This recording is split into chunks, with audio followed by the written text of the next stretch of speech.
city by the bay have waited 7 years for postseason baseball.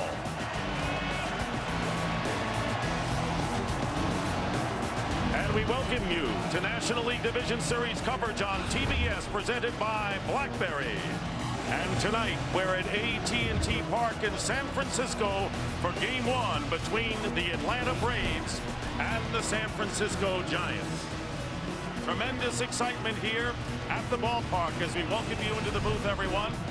I'm Nick Stockton along with Bob Brenly, and there are striking similarities between these teams. Number one, they got into the playoffs winning on the last day of the regular season. They have had makeovers throughout the season. They don't look like they did opening day, and they both rely on outstanding pitching, Bob, both the starters and the relievers. You know, Dick, a lot of people have called this the year of the pitcher, and if that's the case, these are two of the best staffs in all of baseball. They get it done in different ways, and that's perfectly personified by the two starters tonight. Tim Lincecum, very much a power strikeout, led the National League in strikeouts. The Braves, on the other hand, and Derek Lowe tonight, sinker, a lot of ground balls. They need their defense to make plays behind them. And there's another similarity that we're going to be watching throughout this series. They possess, the Braves and the Giants, the top two rookies in the National League. Well, if it wasn't the year of the pitcher, it was certainly the year of the rookie in the National League. A lot of great young talent all around the league, but they're all going to have to line up behind Jason Hayward and Buster Posey for that coveted Rookie of the Year award. Two of the best players in the game. They figure to be great players in years to come. So we're set to go here in San Francisco. The wild card team, the Atlanta Braves, taking on the National League West champion San Francisco Giants. We'll be back with the first pitch in just a moment.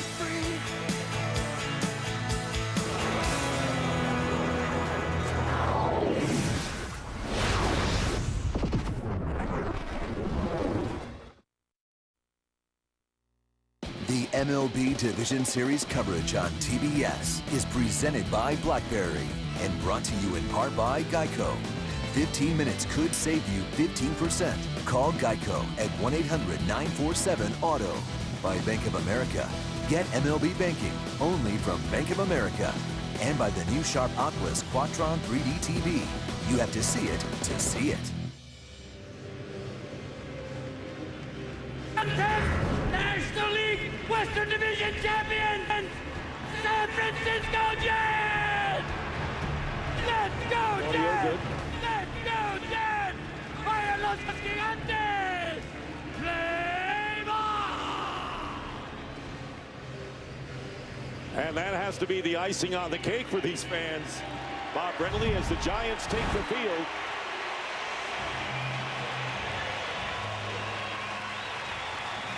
And here's a batting order for the Atlanta Braves for game number 1. Leading off at third base, Omar Infante. The rookie Jason Hayward will be in right field. Derek Lee at first base, batting cleanup, Brian McCann behind the plate. Alex Gonzalez will be the shortstop. Matt Diaz will start in left field. Brooks Conrad batting 7th at second base. Rick Ankiel is at center field. And Derek Lowe on the mound for the Braves, facing two-time reigning Cy Young Award winner Tim Lincecum, making his postseason initial appearance. And Lincecum finished the season in fine fashion, going 5-1 with an ERA of 1.94 over his last 6 starts. He'll feature a fastball across the top of the strike zone, a much improved slider, a changeup that he'll use as a swing and a miss pitch. They call him the Freak. Very unusual mechanics for a guy that's only 5'11", takes one of the longest strides in all of baseball. Tremendous competitor, tremendous athlete on the mound. And only 26 years of age. All of the Giants starters are young. And let's take a look now at the scouting report, Bob. Here. I just mentioned the unique delivery, the long stride for a relatively short pitcher. He does have a curveball that he'll use on occasion. His slider is the pitch he uses when he needs a ground ball, and you can run on him. Not that the Braves run much. 27 stolen bases in 30 attempts against Lincecum this season. LDS coverage on TBS is brought to you by in HD by BMW, the ultimate driving machine. So Tim Lincecum, who's had a roller coaster season, really struggled in August before that great September that Bob talked about, will be facing Omar Infante, the leadoff hitter for the Braves. Braves limped home and made the playoffs as the wild card team. They were under 500 in the last month of the season. Infante hit .321, third top hitter in the National League, and he takes a fastball, and we're underway. Strike one.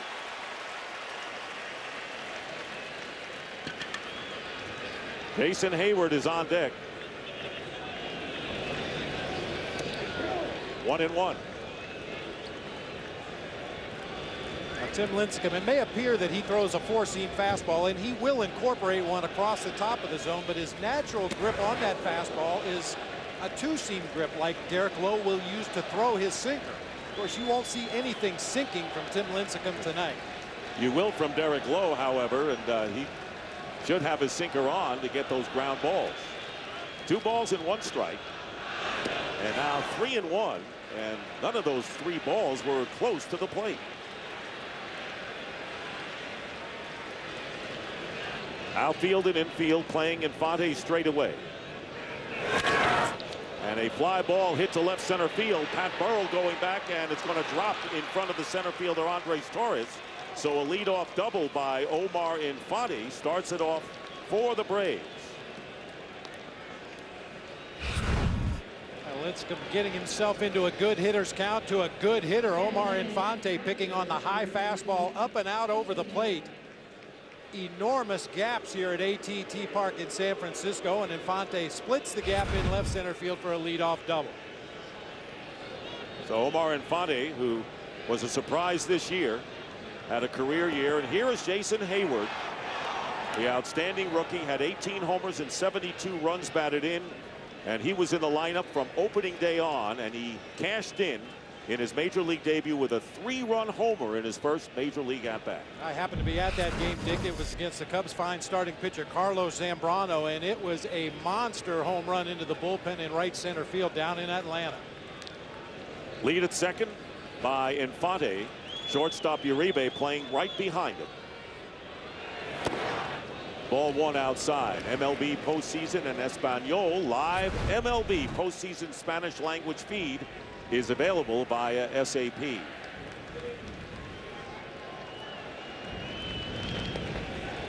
Infante at second base, and a cut on and miss on the breaking ball. 1-1. Jason Hayward, like the catcher Gerald Buster Posey, who we'll see later on, and of course Posey playing right behind him in the catcher spot, both natives of Georgia. And a fastball lifted out to left field. Pat Burrell coming on over and makes the catch for the first out as Infante goes back to second. Let's take a look at the Giants defensively, and 3 different outfielders than they had opening day. Tonight, Pat Burrell in left, Andres Torres in center, and Cody Ross is in right. Pablo Sandoval, Juan Uribe, Freddie Sanchez, and Aubrey Huff make up the infield, and Buster Posey catching Tim Lincecum, and 73 errors, the 3rd fewest in the league. That can be deceiving, Dick. They've made the 3rd fewest errors in the league. However, they don't get to a lot of balls that some other defenses will, particularly on that left side with Sandoval at third and Uribe at short. Here's the ex-Cub Derek Lee, who takes the first pitch for a strike.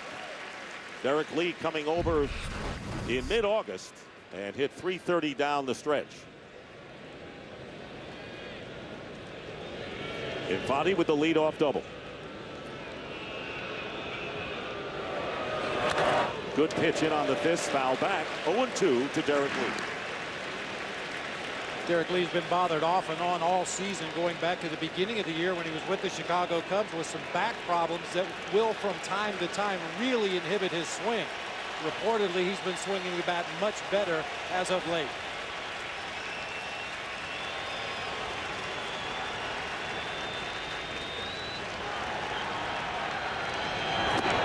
Lays off the fastball, and they appealed to Paul Nart, the first base umpire. Did not go around. 1-2. Get a look from the side angle. It appears Derek Lee was able to check on that high fastball. One thing to watch for here in the early going is where Buster Posey sets up and where Lincecum delivers the pitch. I think he's got a little too much adrenaline flowing out there right now. He's missed his spots fairly consistently here in the early going. And his fastballs have been up in the strike zone. The count is 2 balls and 2 strikes to Derek Lee. who's had some success against Lincecum in the past.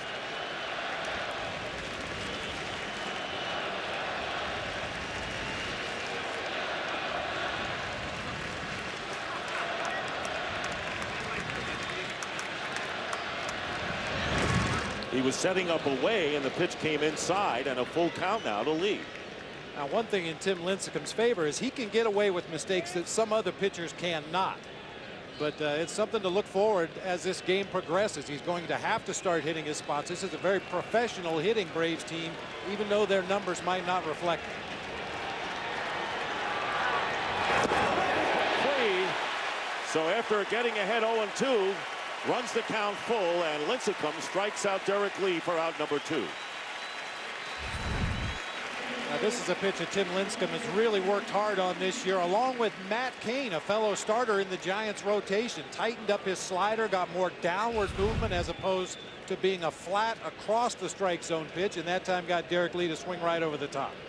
Brian McCann, the batter, and there's Bobby Cox, who is retiring after a brilliant career as a manager and getting a chance in postseason one last time. And the first pitch to Brian McCann is in for a strike. I don't know about you, Dick, but I cannot imagine Major League Baseball without Bobby Cox. One of the true class gentlemen in the history of this game, and certainly you cannot argue with his record of success. Ball strike 2, 0-2 to McCann. McCann coming in and led the Braves in homers and RBIs, and the crowd on its feet.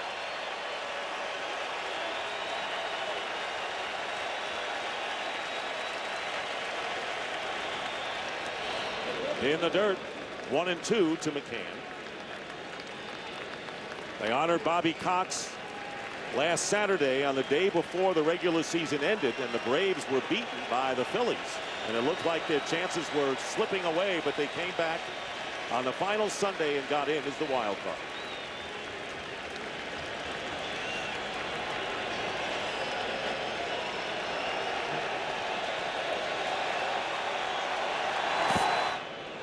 Again, the breaking pitch in the dirt, 2-2. Infante led off with a double, and he's still there with 2 down.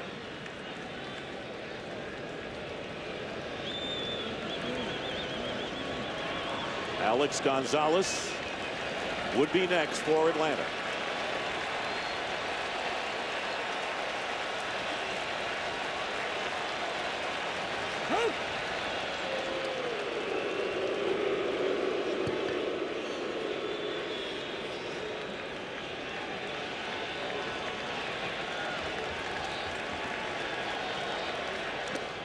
And again, 3 straight pitches into the dirt, 3-2. So Lincecum twice in a row going to the full count.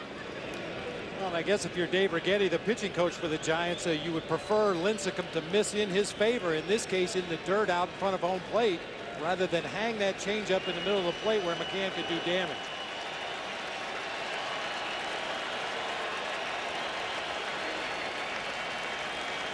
Three balls, 2 strikes, 2 down. Runner at second. Strikes him out, and that'll do it in the first inning. Braves don't score, and the Giants coming to bat.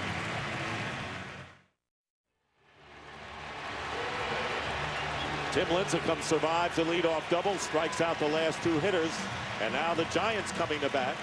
And here is their batting order. Andres Torres leading off. Freddie Sanchez hitting second. Aubrey Huff batting third. And the rookie Buster Posey batting cleanup. Pat Burrell hitting in the 5th spot. Juan Uribe in the 6th slot. Pablo Sandoval hitting 7th. Cody Ross batting 8th. And Lincecum, the pitcher, batting 9th. And stepping in is very impressive Andres Torres, who looks at a breaking ball for a strike. Great story for Torres, who's been almost a career minor leaguer, got a chance to start and proved to be the catalyst for the Giants in the leadoff position. That pitch misses outside. 1-1 against Derek Lowe, who's been a big game pitcher throughout his career.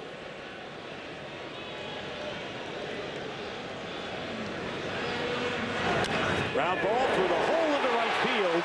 A base hit for Torres, and the Giants have the leadoff man on with a hit. Derek Lowe, the National League Pitcher of the Month with a 5-0, 1.17 earned run average in September. deadly sinker ball pitcher, extreme ground ball pitcher, nearly 3 ground ball outs for every fly ball out. We've seen the sinker to the back door to left-handed hitters, or rather the cutter, I mean. He'll also throw the sinker on the outside part of the plate. He works both sides of the plate early in the game, but as the game progresses, he'll tend to stay away from everybody. Throw to first base. Neither of these teams like to run. Torres, though, did steal 26 bases. And now almost leaning the other way. Gets back to first. Now, this may be the only base running excitement you get in this series when Andres Torres reaches. Not a lot of speed in either one of these lineups, with the exception of the Giants' leadoff hitter.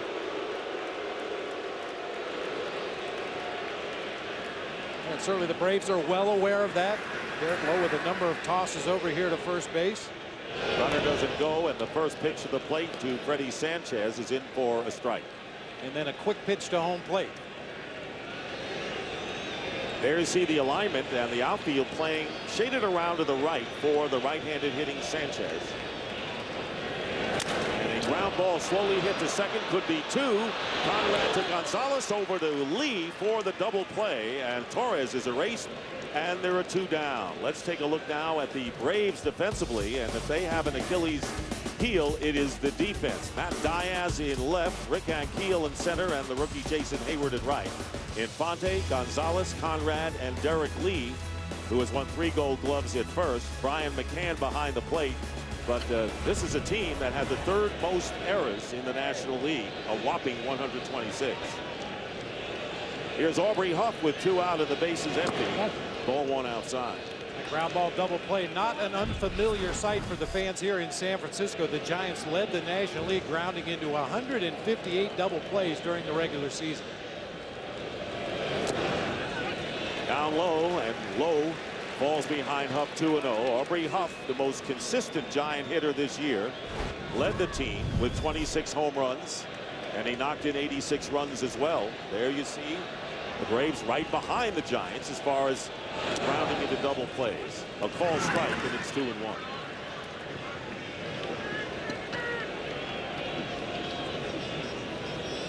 Giants finished 19-10 since September 1st. Put on the big rush to overtake San Diego. And the pitch is inside, and it's 3-1 to Huff with Buster Posey on deck. This first inning, Dick, has really been a microcosm of the 2 pitching staffs and the 2 starters in the game tonight. Derek Lowe gets in jams. He relies on ground balls and double plays to get out of them. Tim Lincecum gets in trouble. He relies on strikeouts to get out of jams.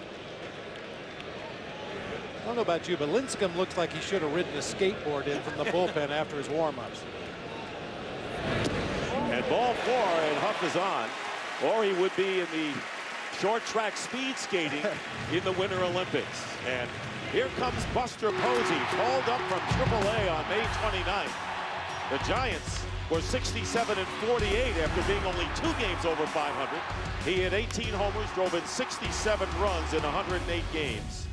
And he led the Giants with a .305 batting average.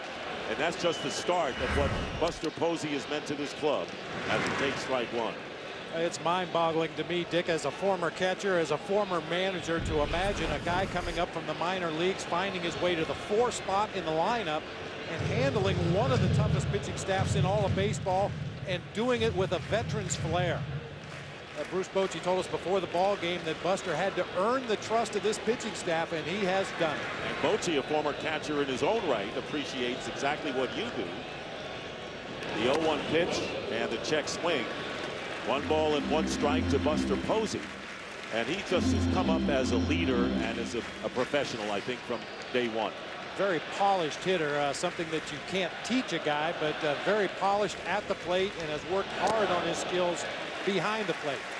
I know a lot of Giants fans wanted Posey up here when the season began, but he needed some work on his defensive skills behind the plate. He was able to do that down at AAA Fresno, and he's pretty much a finished product at this point. We saw a glimpse of Hayward in right field, and of course those 2 know each other very well, having faced each other in the high school championships in Georgia. It's a great story that they're both vying for Rookie of the Year honors. 2-1 pitch, chopped to the third baseman. And Infante getting the force to Conrad. These two have had some problems. Meanwhile, the Giants waste the leadoff hit. We have no score. We've completed one here at AT&T Park.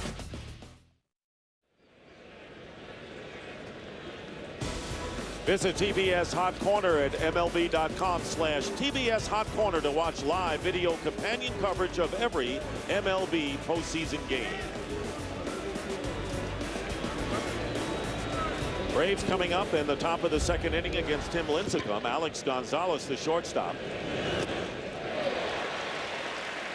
0-1 the count to Gonzalez, who came over from Toronto in the trade for Yunel Escobar in the middle of July. Had good power numbers with Toronto. Not many home runs since he joined Atlanta, as he goes after a high fastball, and it's 0-2.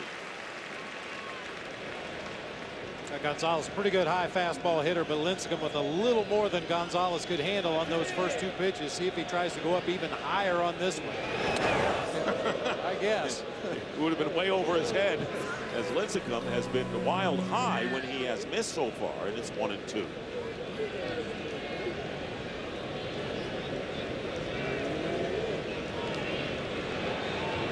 Gonzalez does have one home run against Lincecum. Pitch is up high. 2-2.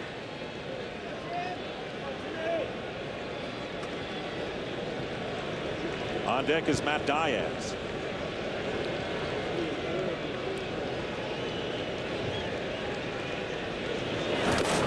Chases a pitch low and away, and that is the third straight strikeout for Lincecum, and there's one down in the second. Well, those two high fastballs out of the zone served a purpose. Changed the eye level of Alex Gonzalez, and then bounces a slider in the dirt over in the left-handed batter's box to get the swing and a miss. With one out, the Braves left fielder Matt Diaz coming to the plate. Hit .250 with 7 homers and 31 runs batted in. And he swings and misses, and way behind that heater. Diaz is 35 years old, and this is his first postseason.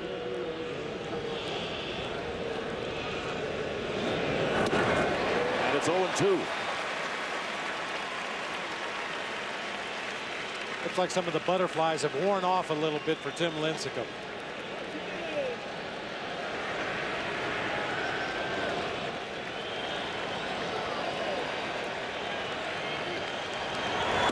One ball and 2 strikes. Lincecum making his third start against the Braves. 1-1 this year, and in his career he is 6-2 in 8 starts.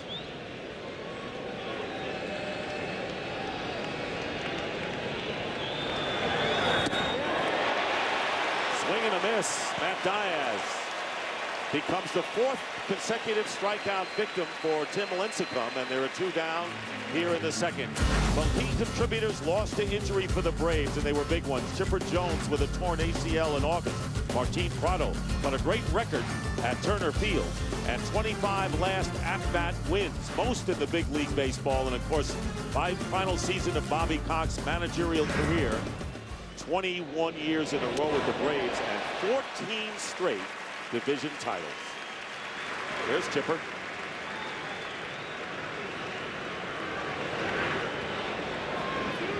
Brooks Conrad with the count 0-1. Lincecum has 6 of 7 first pitch strikes thus far.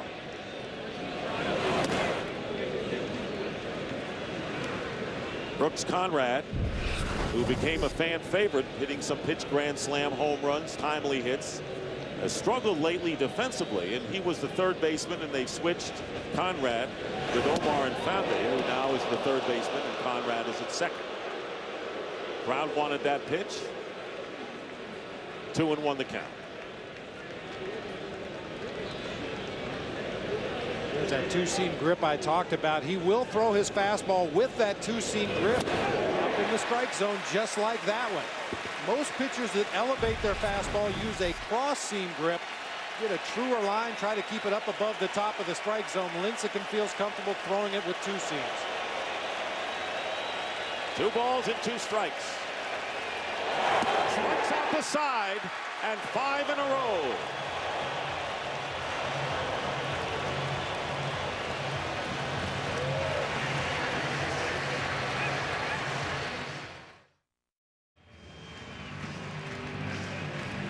Giants batting in the second, no score, and Pat Burrell, who was sitting at home after being released by the Tampa Bay Rays, came to San Francisco and had a huge year.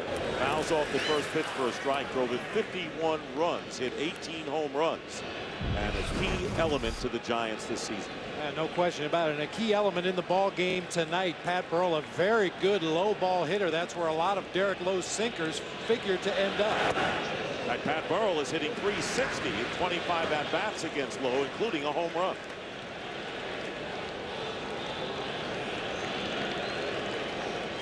Burrell will be followed by Juan Uribe and Pablo Sandoval.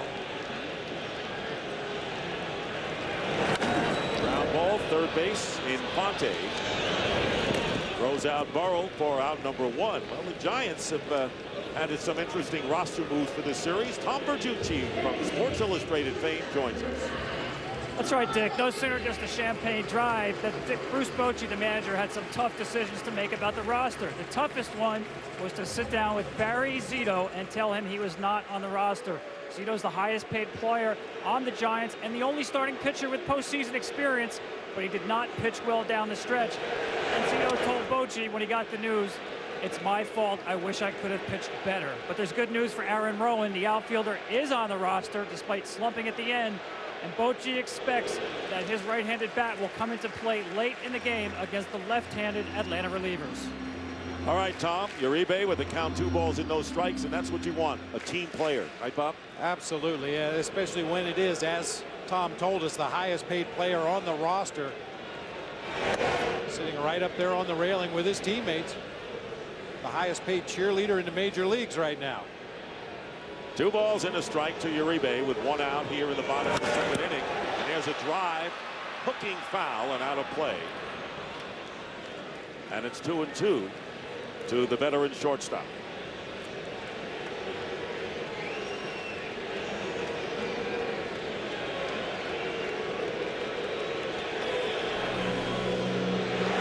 Ground ball again to Infante. And he's thrown to first base in the dirt and scooped up nicely by Derek Lee for the out. Lee makes a good play backhanded at first base, and there are 2 down. Well, the Giants, of course, their pitching was their story.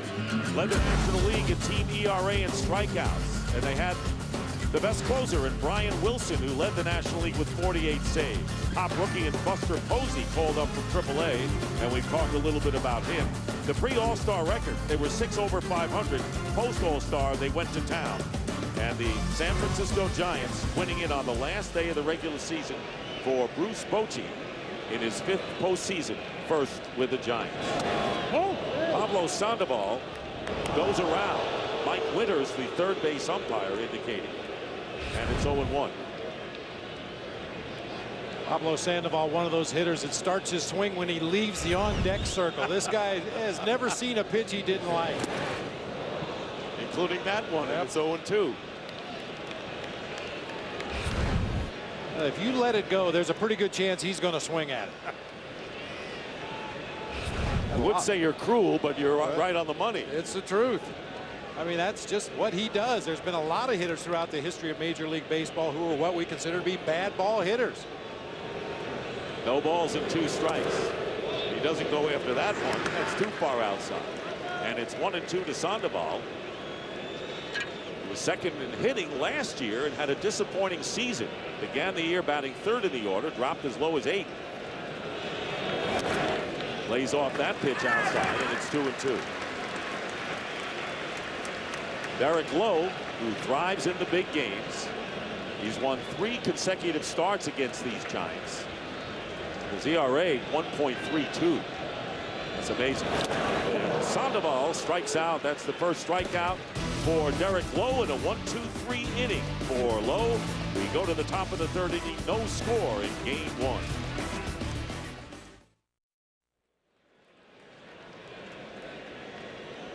Tim Lincecum, who has struck out 5 straight batters. And Derek Lowe, who's on deck, will be batting second this inning. Rick Ankiel leading off for the Braves.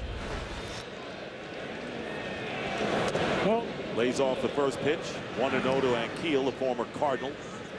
Began as a pitcher, became an outfielder, and was acquired from the Royals in a 5-player deal this year. pops this one up to the right side of the infield. Freddie Sanchez on the outfield grass makes the catch for the first out. You know, Dick, you mentioned coming into this inning, Lincecum had struck out 5 in a row, including everybody he faced in that second inning. Look at the location of these pitches. Not one of them close to the strike zone. It's really incumbent on these Braves hitters to lay off pitches out of the zone, make Lincecum throw a lot of pitches, try to force him to come into that strike zone with a hittable fastball. He's got the pitcher Derek Lowe, who takes a strike. Lowe hitting 151, knocked in 3 runs in the regular season. Of course, it's easy for me to say. I'm sitting up here in the press box. Well, you were down there. Not only you were down there in San Francisco, and you had many outstanding years, very popular player here for the Giants for so many seasons. And I'd have swung at all those strike 3 pitches too. Here's the 0-2 pitch. Call strike 3, and Lowe goes down. That is the 6th strikeout. And the stadium perspective comes courtesy of Sony PlayStation's MLB 10, The Show. A very tough ballpark to hit home runs. That's what they call Triples Alley in right center field, 421 feet away from home plate. You can get some cheapies right down either line, but that wall in right field, a variety of different surfaces. There's chain link fence, there's bricks, there's padded wall. Very tough for a right fielder to play caroms off of that wall. And then you got vertical yellow lines that affect the ground rules here, as Omar Infante, leadoff hitter, coming up for the second time and takes a strike. He doubled on a 3-1 count to start the Braves' first inning. And then Lincecum shut the door. A comebacker. And that's another 1-2-3 inning. So 9 in a row set down by Lincecum. No score in the middle of the 3rd.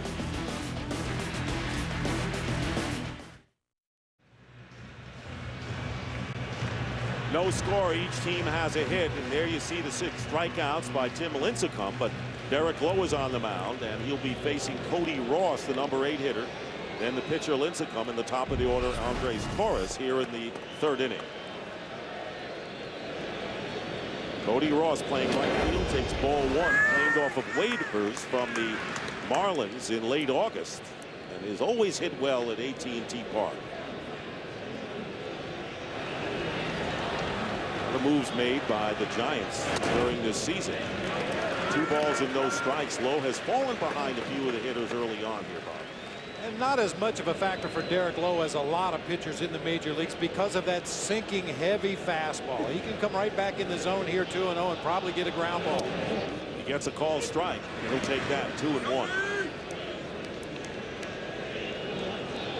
Derek Lowe, of course, won Game 7 of the 2004 ALCS when the Red Sox down 3-0 won 4 straight, and then won the clinching game in the World Series that same year for the Red Sox against St. Louis.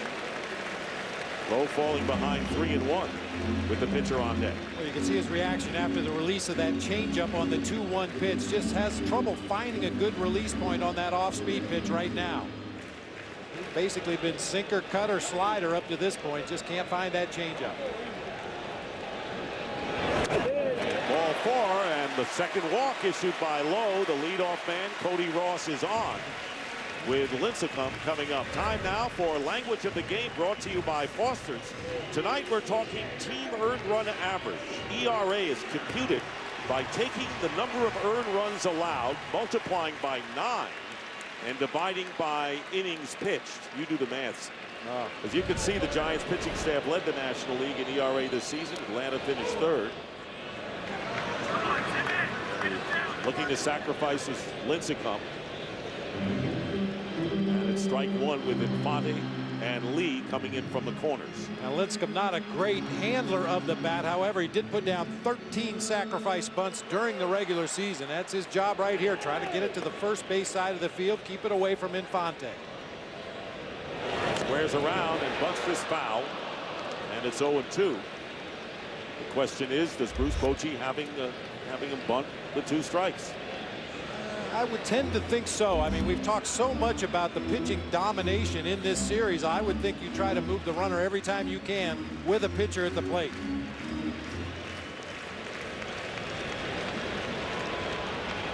Because with Derek Lowe on the mound, if you let him swing away, there's a chance he'll ground into a double play.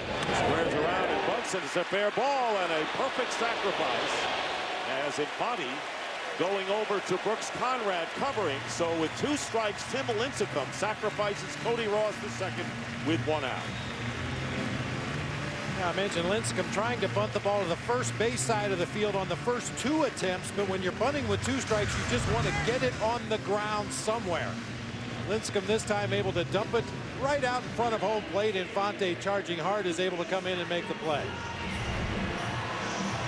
So with 1 out, the Giants have a runner in scoring position for the first time, and Andres Torres, who led off the game with a single through the hole in right field, and then erased on a double play.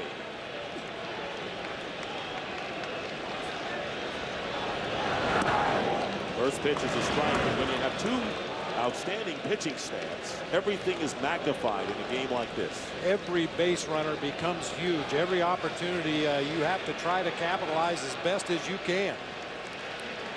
You just don't know how many shots you're going to get at these 2 great pitchers. It's in the dirt. 1-1 to Torres. Dick, I find it kind of odd that Andres Torres, listed at 5'9" in the Giants media guide, probably uses the longest bat in the major leagues. That's a 35-inch long bat. Very few players use that long of a bat. Pitch is inside. 2 balls and a strike. Derek Lowe, who is 37 years old, a native of Dearborn, Michigan. This is his 14th season in the big leagues, and he has been lights out against the Giants.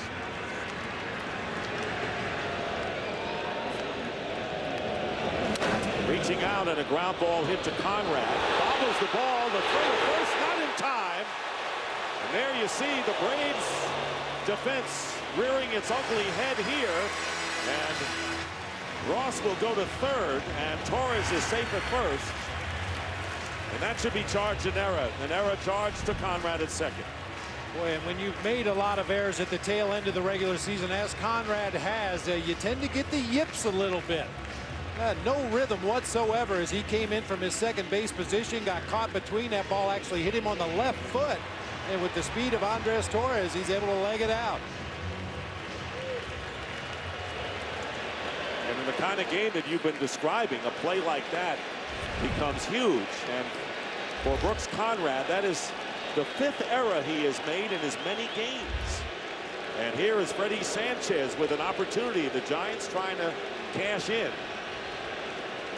Braves, most errors since the All-Star break. Sanchez bounced into a double play. There's a pitch out. And ball 1. Cody Ross is at third. Torres at first with 1 away.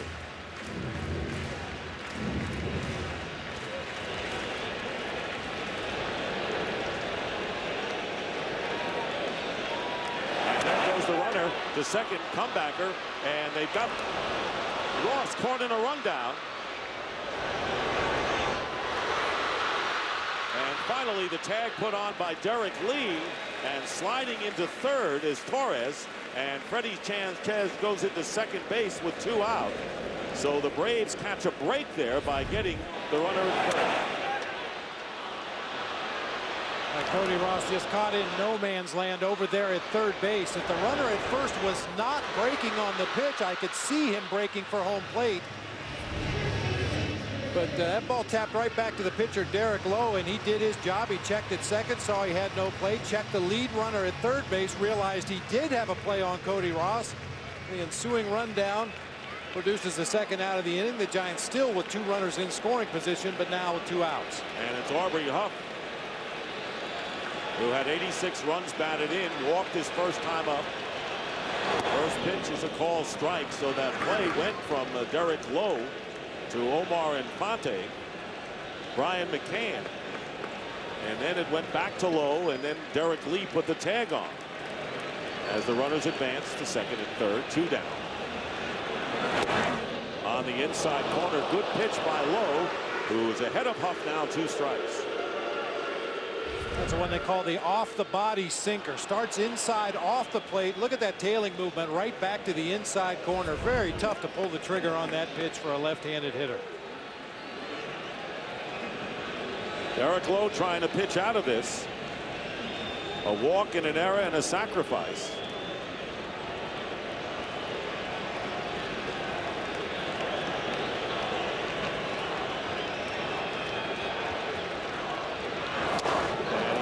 Out Huff. So Derek Lowe gets out of it, and the Braves are fortunate to do so as 2 runners are left in scoring position. Jason Hayward will be leading off for the Braves in a scoreless game when they come up in the 4th.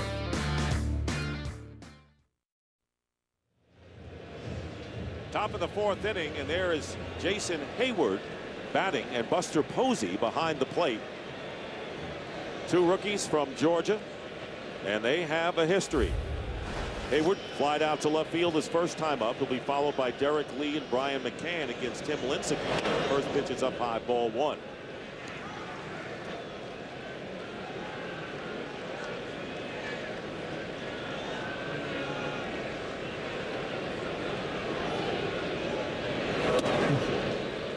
And it's 2-0. Well, they've got quite a history, don't they, back in Georgia? Tom Verducci. They do, Dick. It's not the first time that Buster Posey and Jason Hayward have met in the playoffs. 5 years ago, of course, it was the Georgia State Championships 4A playoffs. And Buster Posey actually began the series pitching for his high school team, Lee County, and took the loss in game number 1. Now, this turned out to be an epic series that they still talk about in Georgia. In game 2, Jason Hayward and Buster Posey played a little home run derby, and Jason's team came back and won that game 14-10. And in the 3rd and deciding game, Jason Hayward's team won it by a score of 16-14. There's Buster on the mound. He gave up 1 unearned run, and Jason Hayward, a sophomore, goes deep in game 2, but Buster Posey answers back with a home run of his own to tie the series, going to the game 3, in which Jason Hayward knocked in 3 runs on this double, and his Henry County team won the championship series. Now, Dick, they combined to go 12 for 19 in that 3-game series. That was a little bit of an indication of the greatness that we've seen this year. And that's what we have right now. And I wonder, Bob, whether they talked to each other when Hayward came to the plate. Here's Derek Lee, and the pitch to Lee, missing 1-0. Well, the thing that amazes me, Dick, is their swings are very similar to 5 years ago when they were playing in high school against each other. They look very, very similar to the swings they feature now. Posey going to the mound to talk to Tim Lincecum, and that's one of the things you brought out, that he has the confidence and the ability as a rookie to go to the mound to talk to a Tim Lincecum, and Lincecum will listen to him. He just has a great feel for the game. It saves Dave Righetti, the pitching coach, a trip to the mound here to slow Lincecum down, trying to get ahead of himself a little bit too much, walking the leadoff hitter. Lee fouls it off, and the count 1-1. Hayward with the leadoff walk and the first pass issued by Lincecum tonight. And you know, Dick, sometimes it makes no difference what you say when you go to the mound. Just break the rhythm. Okay, let's start over again, get back into the strike zone, do what you've been doing. Brian McCann, the leading run producer for the Braves, waiting to hit. 1-1 the count to Lee. Hayward, by the way, stole 11 bases this year in 17 tries. Stretching his lead, held on by Aubrey Huff.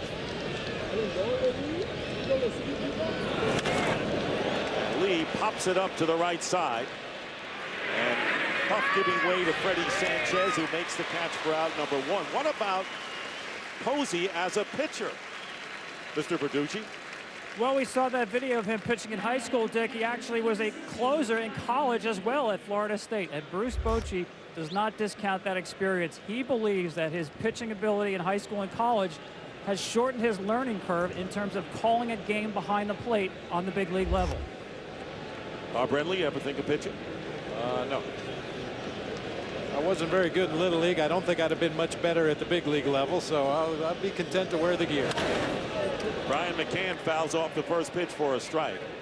But it just speaks to the overall athletic ability of Buster Posey. He played shortstop, he played third base, he played outfield, he pitched, he caught.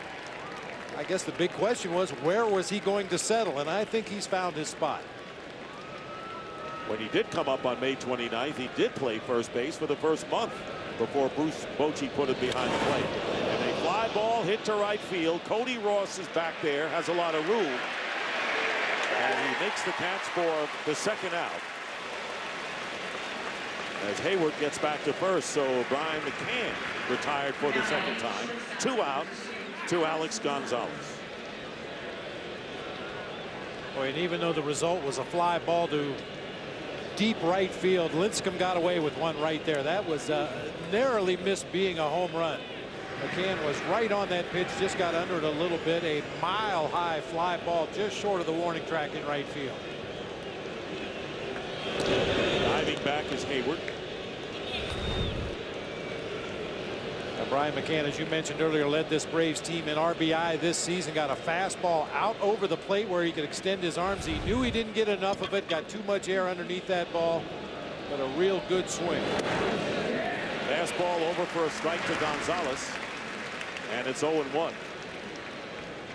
Season series was 4-3, the Braves over the Giants. That doesn't carry much stock, considering that the Giants took 2 out of 3 in April and the Braves 3 out of 4 in August.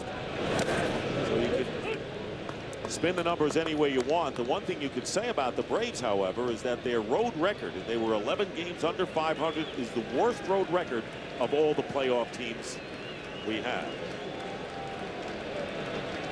1 ball, 1 strike, 2 down to Alex Gonzalez.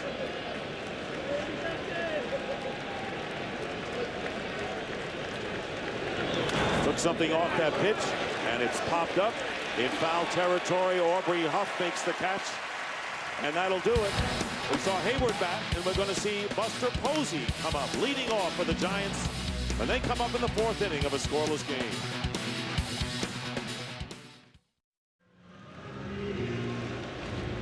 National League Division Series coverage on TBS is presented by BlackBerry.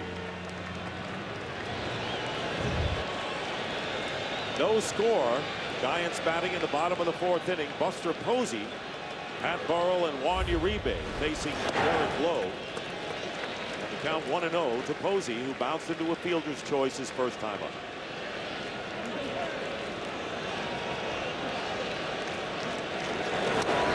Swings and misses on the slider, 1-1. Bruce Bochy told us before the ball game that the 3 days off after the end of the regular season and the beginning of this division series probably benefited Buster Posey more so than any other Giant. He was in the lineup pretty much on an everyday basis. He said his legs were getting a little heavy toward the end of the season, so Boch was hoping that the 3 days off would really benefit Buster. A lot of the fans here saying, why is Buster out of the lineup? Sometimes they don't understand. A base hit into left field through the hole, and the second hit of the game for the Giants. Posey with a leadoff base hit, and we caught up with the pitching coach of the Braves, Roger McDowell, and talked about how Derek Lowe nipply got out of that 3rd inning jam. Well, he did. He made some nice pitches to Sanchez on the hit and run, and also to Huff to get out of that, unscathed. So, it's not something he's not accustomed to. He's been in these situations before, and he's going to go out and battle and make some pitches and rely on his defense.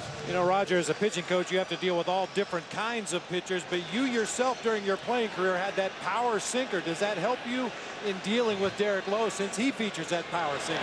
Yeah, a little bit. The other part of it is I didn't have anything else to go with. Derek has a full complement of pitches that he can go to, and has very much a lot of confidence in those pitches to throw at any count. Thanks for being with us, Roger. All right, thank you. Derek Lowe throwing over to first, and Posey gets back in time. Giants with 2 hits. Andres Torres led off in the 1st inning with a hit. He was erased on a double play. Pat Burrell, who grounded to 3rd, and close at first base. And Paul Nart, the first base umpire, right there. Dana DeMuth, by the way, is the home plate umpire this evening. Nard is at first, Paul Emmel at second, Mike Winters is at third, and Jerry Lane down the left field line, and Ed Hickok down the right field. 1 ball and 1 strike to Burrell. And we see Derek Lowe checking on Buster Posey over there at first base. We asked Bruce Bochy about maybe getting some runners in motion since Derek Lowe is such a sinker ball pitcher.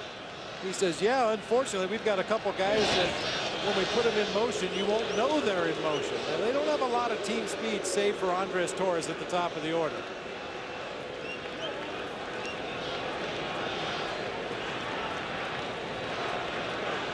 One and one to Pat Burrell. Missing outside, 2 balls and 1 strike. We've had enough of the teams with leadoff batters on. Torres with a leadoff single in the first. Cody Ross walked to start the 3rd inning, and now Posey with a base hit begins the 4th.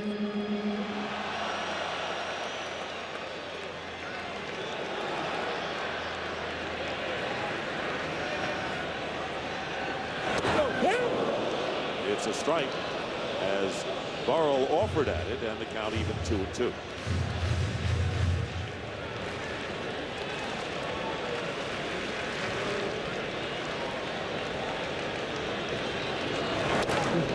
Inside, count is full to Burrell. Juan Uribe on deck for the Giants.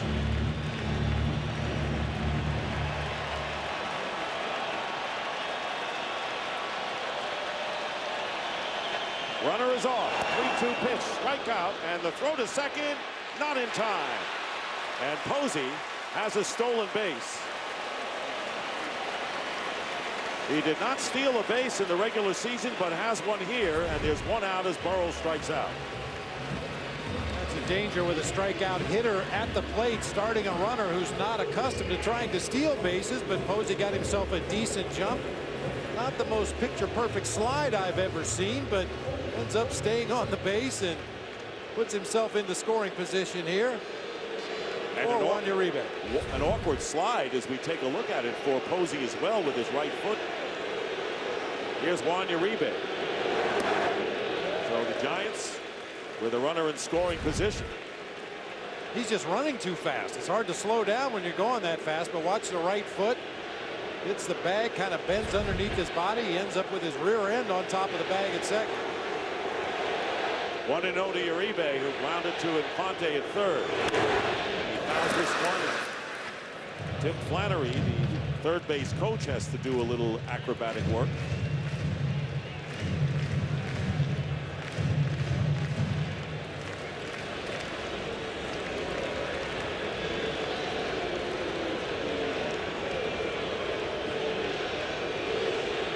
Here's Flannery checking on Posey with the lead at second. Pitch is outside, and it's 2-1 to Uribe. Juan Uribe, who hit some timely home runs for the Giants, and Bruce Bochy telling us that when the Giants were scoring down the stretch, they were getting a lot of pop and a lot of home runs hit. Here's the 2-1. Line drive down the left field line, foul.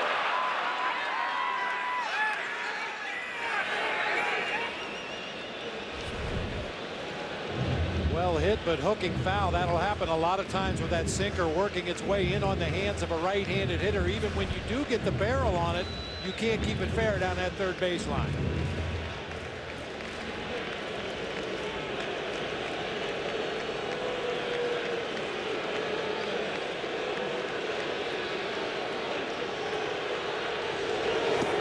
Next swing went around in Juan Uribe, and he is a strikeout victim. 2nd in a row for Lowe, and his 4th in the game. A big out, and there are 2 down to Pablo Sandoval.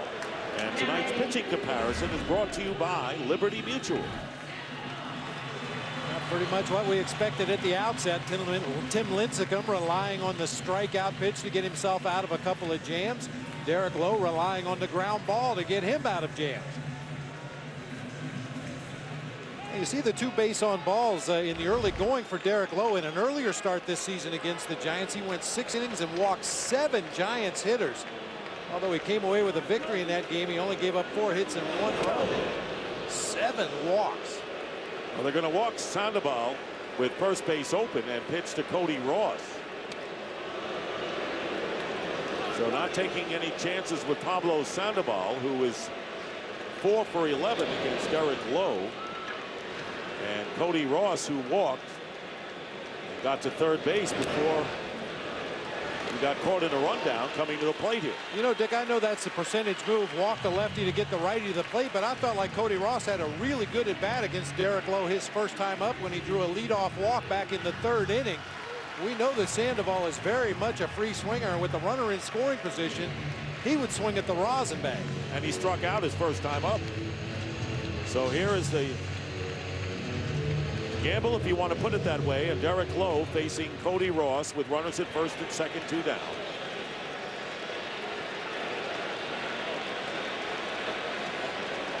Remember, Ross has hit well here at AT&T Park, was a member of the Marlins. Time called, and McCann goes to the mound to talk to his pitcher.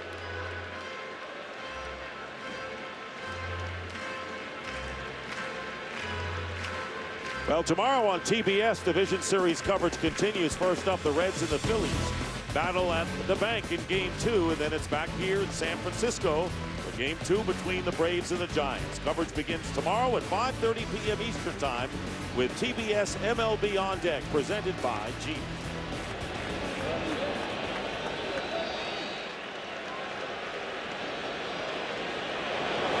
Nope.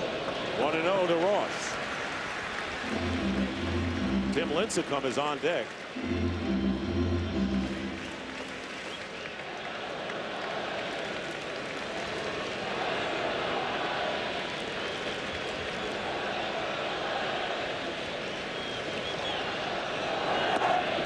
It's 2-0. Bobby knows he has the pitcher waiting to hit.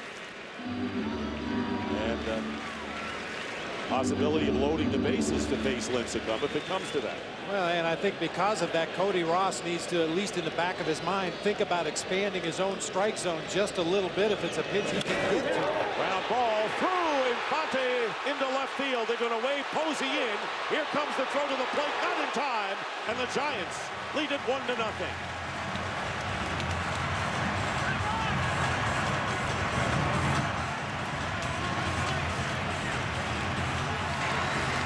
So Cody Ross crosses up the strategy of Bobby Cox here with a base hit to drive in the first run. You know, look, Dick, ball players talk about a guy looking hitterish at the plate. Well, Cody Ross has looked hitterish tonight.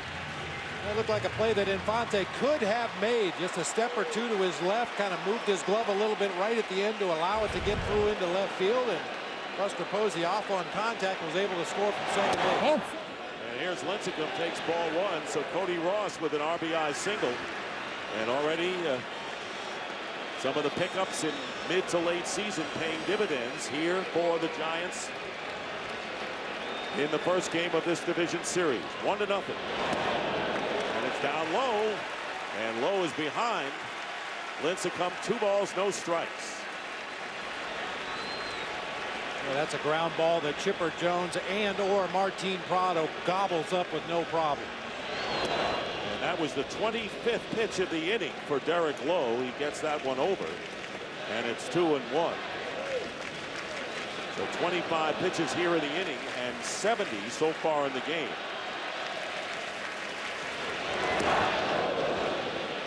And the count 2-2.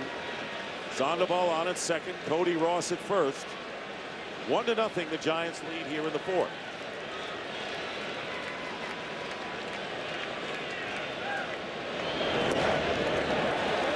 Full count.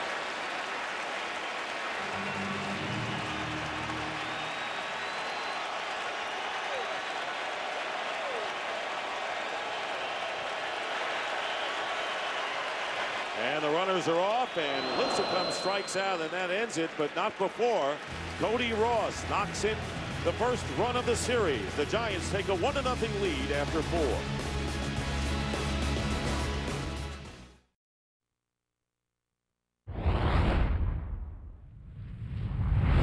Goodyear Assurance Fuel Max tires save you 2,600 miles in gas, so you can drive to the Washington Monument, or the Grand Canyon, or catch a home game at the oldest baseball stadium in America. Assurance Fuel Max. More miles, less gas. Matt Diaz takes high ball 1 as the Braves bat in the 5th inning, trailing the Giants 1-0.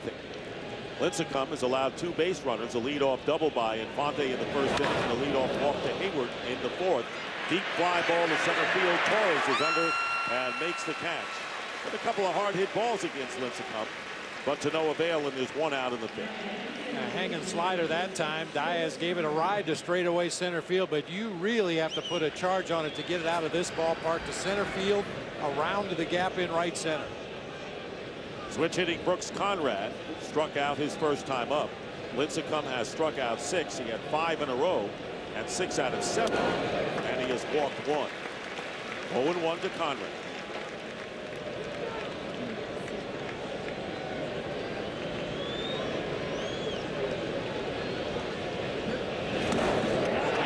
No balls and 2 strikes. You had a couple of good points last inning when the Giants scored their run, Bob. Number 1, pitching to Cody Ross instead of the free swinging Sandoval, walking him, and then the ground ball that it looked like Infante could handle, which brings up you know, the porous Braves defense, which has already affected them in this game.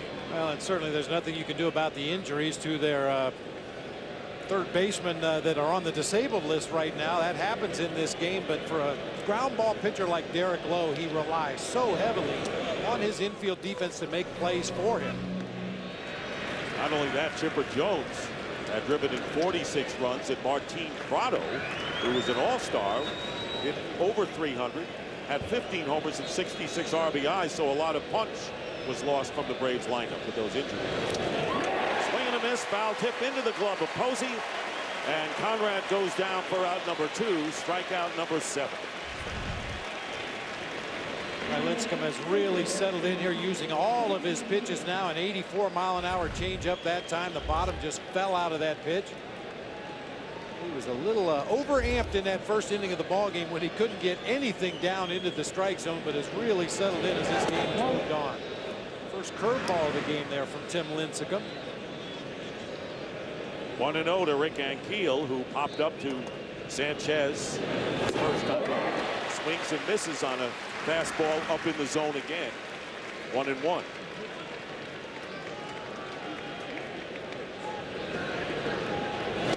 There's ball, strike 2.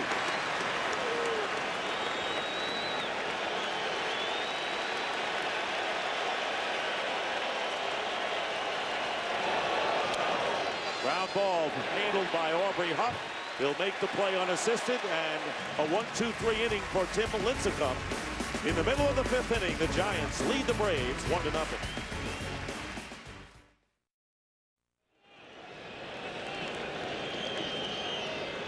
And welcome back to AT&T Park in San Francisco. Dick Stockton along with Bob Brenly and Tom Verducci from Sports Illustrated. Top of the order for the Giants, Andres Torres, followed by Freddie Sanchez and Aubrey Huff. Giants leading 1-0. Showing bunt and taking a call strike is Torres, who was 1 for 2, but reached base twice, singled, and was safe on an error.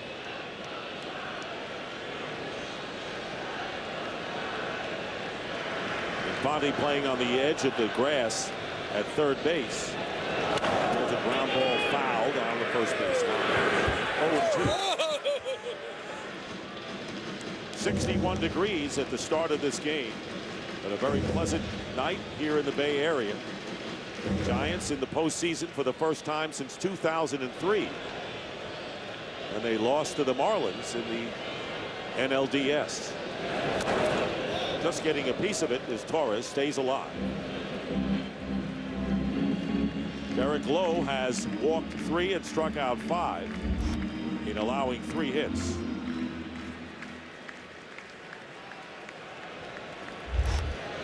'77th pitch from Lowe. It's hit in the air to right center field. Hayward coming over, and it's going to be caught. A great play made by Ankiel at center field. In right center, Ankiel had a long way to go and made the catch to rob Torres of extra bases. Now Rick Ankiel with great speed out there in center field, and he needed every bit of it to run this one down. He was shading Torres to left center field. Drive toward the gap in right center. He was able to close ground quickly, actually almost overran that ball, but able to keep the Giants leadoff hitter off base with a nice running catch. One of the hardest hit balls off of Derek Lowe so far. And there is Sanchez offering it the first pitch, and a tough play down the right field line, and it's going to be foul as Hayward coming over to chase it. So Freddie Sanchez will come back to the plate with the count 0-1. He is 0 for 2. Bounced into a double play in the first inning.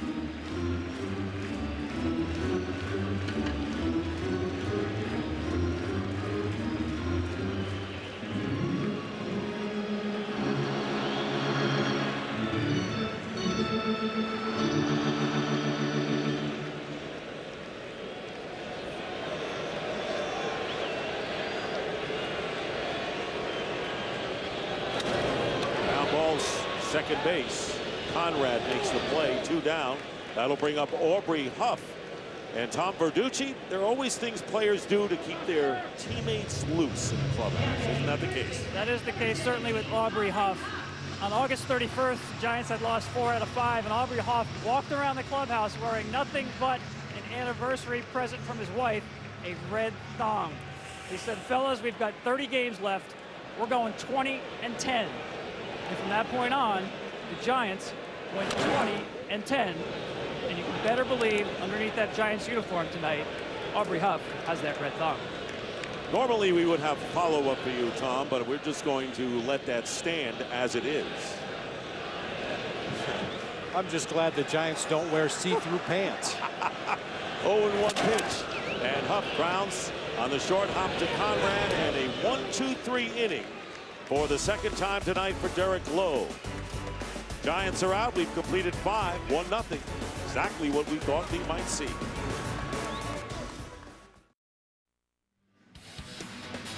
And now here's tonight's Travelers mid-game recap.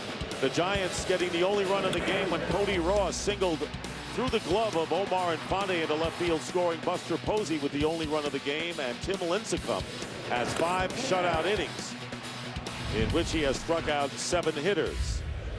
Now the Braves, with pitcher Derek Lowe leading off here in the 6th inning, takes strike 1.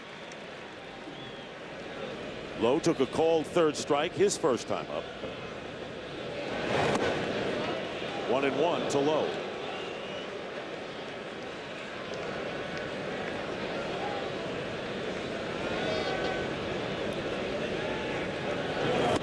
Goes after the high fastball, 1-2. First postseason appearance for Tim Lincecum, who won the Cy Young Award in the National League the last 2 seasons.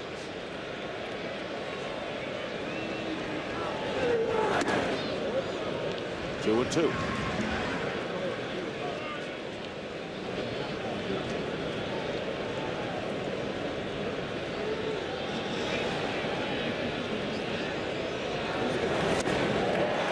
The 8th strikeout of the game for Lincecum as we check in with Matt Weiner in Atlanta. Matt. No reward. Thank you, Dick. This game break is presented by Bank of America. Earlier tonight here on TBS, the Yankees became the second team this weekend to take a 2-0 lead on the road. Lance Berkman with a home run in this tie-breaking double as the Yankees win it 5-2, Game 3 at Yankee Stadium on Saturday. All right, Matt, thank you very much. And the Texas Rangers taking a 2-0 lead over the Tampa Bay Rays as Omar Infante takes ball 1. Infante has the only base hit, and that was in the first inning, and a double to left center field. High fly ball to left field, and Pat Burrow camps under it. He's got it, 2 down in the 6th.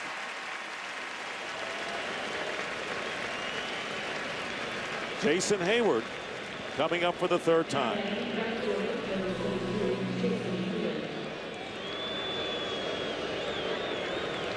Another aspect to this game as we look at it here in 2010, that the Atlanta Braves and the Giants are wearing the same style uniforms they wore as far back as 60 years ago. Same design. Braves started in Boston, moved to Milwaukee, and then to Atlanta. Giants were once in New York. 1-1 to Hayward.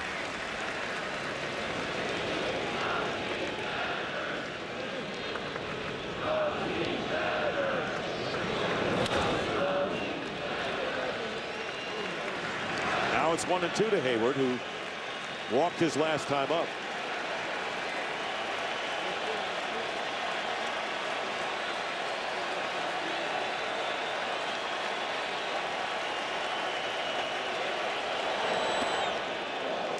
Just missed.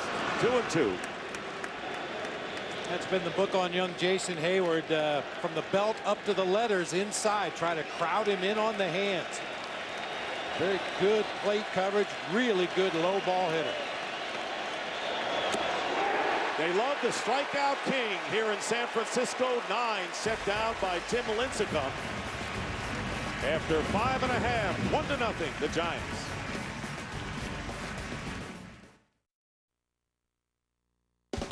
The MLB Division Series on TBS is brought to you by Liberty Mutual Insurance. Responsibility, what's your policy? And by MasterCard, the preferred card of Major League Baseball. Welcome back to AT&T Park in San Francisco. The Giants leading the Braves 1-0, game 1 of the best-of-5 National League Division Series. Derek Lowe and Tim Lincecum disappointing no one in the pitcher's duel that was anticipated. In the first pitch to rookie Buster Posey is a called strike. Posey singled, stole second, and scored the only run of the game in the 4th. That's down low, 1-1. Posey had a 21-game hitting streak from the beginning of July to the end.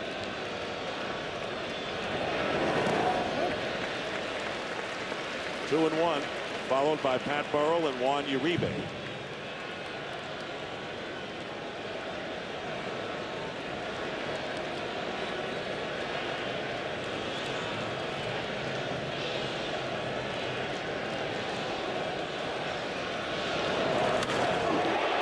Deep to center field. Rick Ankiel going way back, and Ankiel can't handle it. It's off the base of the wall.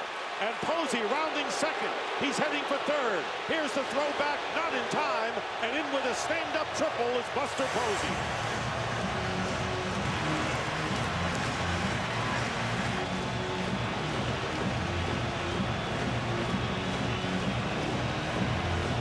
Dick, Derek Lowe, being a sinker ball pitcher, obviously needs to keep the ball down. He was able to do so on the first 3 pitches. A called strike at the bottom of the zone. Goes a little bit lower with a changeup, a little bit lower with a changeup, and then makes a mistake with a cut fastball up over the heart of the plate. Buster Posey with a deep drive to straightaway center. Rick Ankiel got turned around. Well, we talked about Triples Alley being in right center field, but when you bang them off the wall and mishandle them in center field, you can also end up with a triple. Long run for Rick Ankiel, gets back to the wall, just misses. And then the real miscue was Fanning when he tried to pick the ball up off the warning track. That gave Posey the opportunity to advance to third base with nobody out. So they're going to rule it a double. And an error charged to Rick Ankiel, and the Braves have their infield in this kind of a game. 1-0, 6th inning. Braves can't afford to let the Giants get another run, and the pitch is inside to Burrell, and it's 2-1. We talked to both managers before the game, and I asked, would you play your infield in early in the game, as we get a look at the Giants dugout reacting to that double and error, putting a runner at third base. And both Bobby Cox and Bochy both said they would play their infield in even early in the game to try to cut off a run because of the pitching in this series. So Pat Burrell, who is 0 for 2, the count 2 balls and 2 strikes to him. There's the infield up. Nobody out. Buster Posey now 2 for 3 on at third base. And Johnny Venters, the left-hander, and an outstanding rookie year, is throwing in the Atlanta bullpen, and a curveball in for the strike 3, and Burrell goes down. And a big first out for Derek Lowe as Venters starts to throw. Now that's a cutter on the inside corner. It really complements the sinker well. The sinker, a pitch that will dive bomb down and into a right-handed hitter. That pitch goes the opposite direction. A slight movement away from the right-handed hitter. And when you throw it on the inside corner, it can freeze those right-handed hitters. Here is Juan Uribe, who can sting the ball, and he fouls this out of play to the right. Uribe has bounced to third and struck out. So this is a big hitter for Derek Lowe, who has thrown 91 pitches to try to keep it a 1-0 game. That's down low, 1-1. I'll tell you, Dick, a walk is not the worst thing in the world that could happen right here with Juan Uribe at the plate. Pablo Sandoval in the on-deck circle has grounded into a boatload of double plays this year, 26 to be exact. In the dirt, and a good play by McCann with the runner at third. It's 2-1.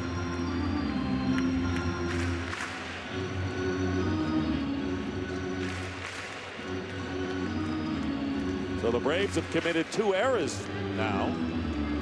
They were 12th in the National League in the field. And they really put a lot on Derek Lowe's shoulders as a result of those misplays. And occasionally the byproduct will be that a pitcher tries to be too fine. Instead of throwing that ball in the middle of the plate and let the movement produce ground balls, he tries to scoop pitches out on the corners a little bit more, tries to go for swinging strikes rather than let the batters put the ball in play. And a good pitch fouled at the plate. 2 balls and 2 strikes to Uribe. With 1 out, Uribe knocked in 85 runs for the Giants this year, just 1 short of the club leader, Aubrey Huff.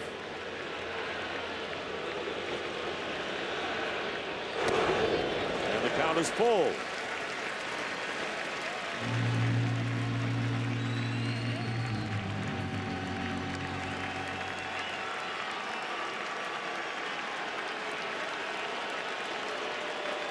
Payoff pitch, ball 4, and as you pointed out, not the worst thing. Giants runners at first and third with 1 out. The double play is in order now with Sandoval, and Bobby Cox coming out, and he wants Johnny Venters right now.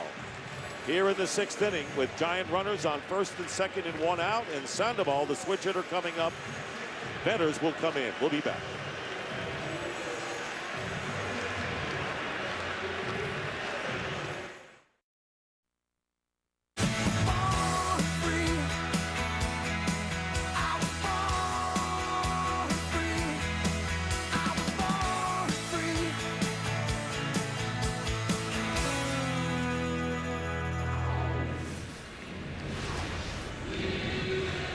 And welcome back to San Francisco, and the Braves making a pitching change. And 25-year-old left-hander Johnny Venters, who led National League rookie pitchers in earned run average with 1.95, also with appearances in 79, coming on here for Derek Lowe. Another guy with a power sinker from the left side this time. He'll throw his sinker in the mid to upper 90s. Also has a very sharp late breaking slider he'll throw up there in the mid to upper 80s. Derek Lowe worked 5 1/3 innings, allowed 4 hits, struck out 6, walked 4, and responsible for the base runners at the corners. So here's Pablo Sandoval, who has struck out and was walked intentionally to pitch to Cody Ross, who crossed up the Braves with an RBI single. That's been the only run thus far. Venters hits a ground ball to shortstop. Gonzalez to Conrad. Double play, and the Braves get out of it on 1 pitch by Johnny Venters. And after 6 innings here in San Francisco, it remains 1-0 Giants.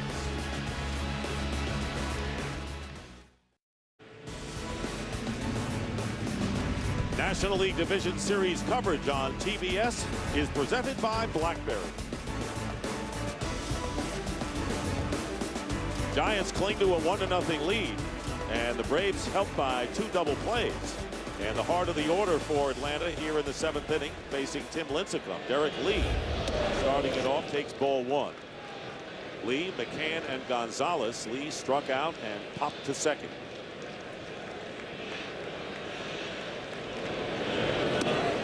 That's up high, 2-0. Nate Scherholtz moves to right field, and Cody Ross takes over in left. Pat Burrell out of the game now for the Giants. Posey out to the mound.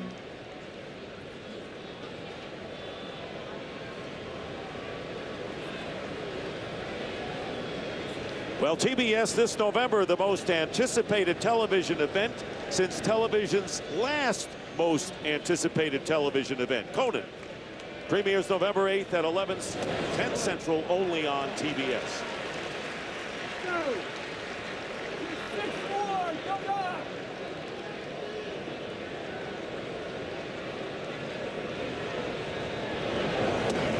And a good breaking ball at time by Lincecum evens the count at 2-2.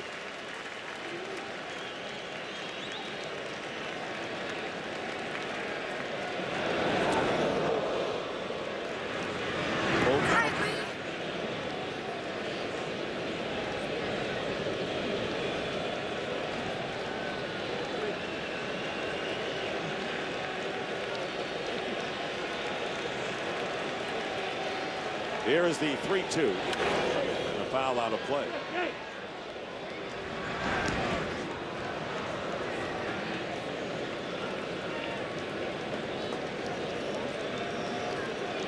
Derek Lee, in that last series that the Braves played against the Phillies, drove in 5 runs a week ago Friday. Strikes out on a fastball in on the fist. 10th strikeout of the game for Lincecum. 1 out here in the 7th inning. And here comes Brian McCann, who has hit a home run off of Tim Lincecum back on April 11th in the 1st inning. 2-run home run. The first one allowed by Lincecum at AT&T Park in 2 years. McCann has had success against the Giant ace. And a ball hit out to left center field. It's going to be a base hit and going all the way to the wall as Torres can't cut it off, and Brian McCann sails into second with a 1-out double. Nice piece of opposite field hitting by Brian McCann, the Braves catcher. That pitch up, belt high, out over the plate, going with it all the way. Looked like Torres thought he could have cut that ball off right there and maybe held McCann to a single, but chose to play it off the wall instead. And Braves have a runner in scoring position with 1 out. And both their hits have been doubles. Here is Alex Gonzalez, who struck out and fouled out to Aubrey Huff at first base. 1-0 the count to Gonzalez. Well, it's going to take a very well-placed base hit to the outfield to score Brian McCann from second base.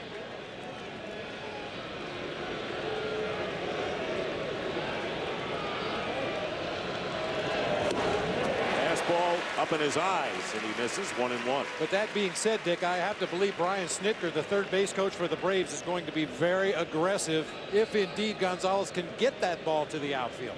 Like you say, how many chances are you going to get against this pitcher? Right. 1 out, and McCann on his second base. Foul tip caught by Posey, and it's 1-2.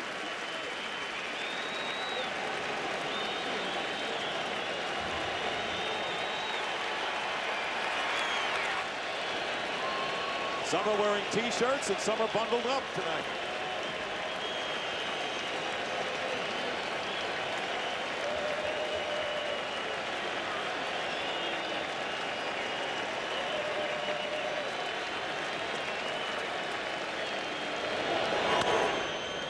Popped up. Near the Braves dugout. Can't make a play.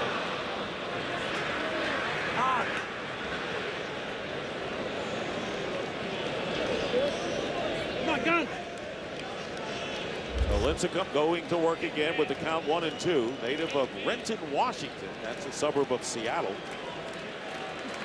Pitch count very much under control for Tim Lincecum after that rocky first inning when he threw 20. The third inning, where he only threw 7, really allowed him to settle into this game. And reaching out, and it's grabbed by Lincecum, who flips to first for the second out as McCann goes to third. 2 out, and Brian McCann at third to Matt Diaz coming to the plate. Braves with bullpen activity. Now they have the right-hander Craig Kimbrell throwing. Here's Kimbrell. Young pitcher with a lot of promise. Diaz 0 for 2.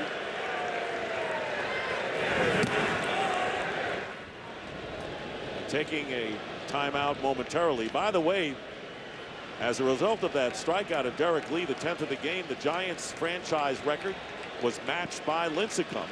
It's been done 4 times in the World Series, including once by the great Carl Hubbell back in 1933, and Lincecum ties the postseason mark. 2 out, and Diaz hits it in the air, and a play for Andres Torres, and that'll do it. So the Braves leave a runner at third, and in the middle of the 7th, it remains 1-0.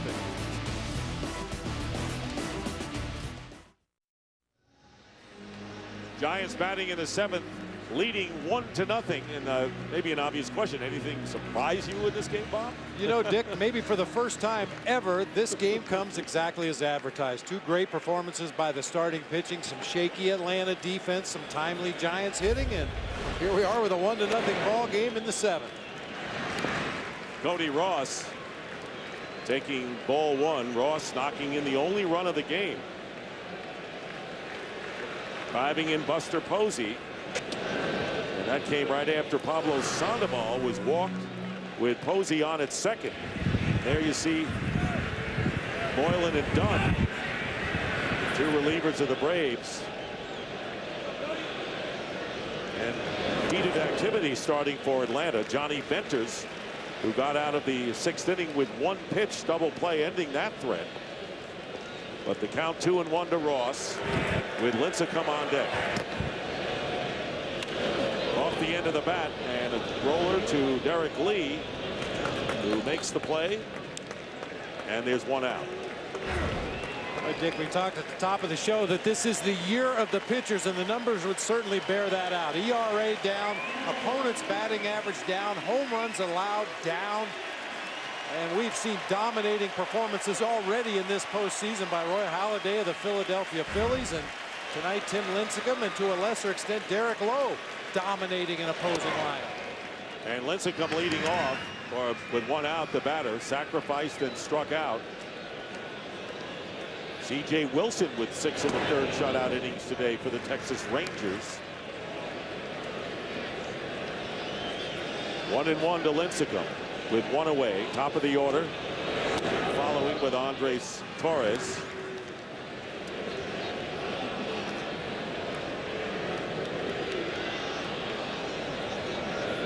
Johnny Venters pitch outside.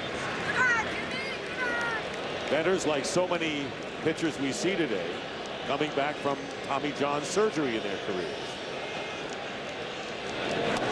Strike 3, and Lincecum goes down for out number 2. Well, TBS this November, welcome to college. For these 4 freshmen, the rush is on. Don't miss the series premiere of Glory Days, November 16th at 10, 9 Central, only on TBS. 2 down to Andres Torres. Single reached on an error. Hit a fly ball to center field. Rick Ankiel made a good play on. In right center, 0-1 to count to Torres. Man, I'll tell you, Dick, with Billy Wagner announcing his retirement at the end of the season, we may be looking at the Braves closer of next year on the mound right now. Filthy stuff. And he strikes him out to end that quick 1-2-3 inning for Johnny Venters. And we move quickly to the 8th inning. Still a 1-run Giant lead.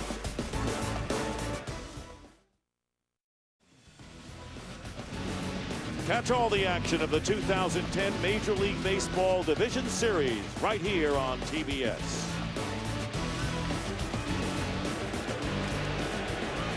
Bottom of the, or top of the 8th inning, bottom 3rd of the order for the Atlanta Braves, starting with Brooks Conrad, the switch hitter, who has struck out twice against Tim Lincecum tonight. Lincecum has struck out 10. Giants have bullpen activity, as do the Braves. And with the pitcher spot up 3rd, we will see a pinch hitter for sure. 0-2. Javier Lopez, a left-hander, and Sergio Romo for the Giants. Their bullpen has been brilliant this year. Crowd on his feet. 1-2. Lincecum has one shutout this year, that against the Mets.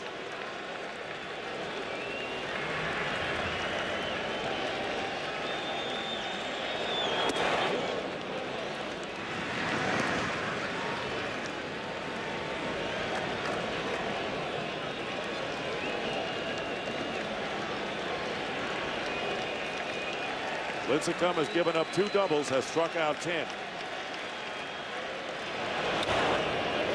Fly ball to shortstop. Juan Uribe takes the catch. 1 out in the 8th inning. Let's go back to the 4th inning and a key play of this game, Bob. After leadoff singer Buster Posey running on strike 3 to Pat Burrell, was called safe at second base by Paul Emmel. When you stop it right there, the tag was applied before Posey got his foot on the bag. I'm not one to defend umpires, but the angle that Paul Emmel had, I don't believe he could see the tag on Posey before he got his foot on the base. Rick Ankiel with a swing and a miss. Yeah, right there, the tag is applied around the belt of Buster Posey before that left foot comes down on the bag at second, but the angle that Paul Emmel had, he was screened by Buster Posey's upper body. Now from this angle, you can see the look that Paul Emmel had. He can't really see if a tag was applied or not. Here's the 0-2 pitch, and Ankiel fouls it out of play, and that proved to be a significant play because with Posey at second and with 2 outs, Sandoval was walked intentionally to pitch to Cody Ross, who delivered the base hit past Infante into left field, and that's been the only run of the game. 0-2 pitch, strike 3, and Ankiel goes down.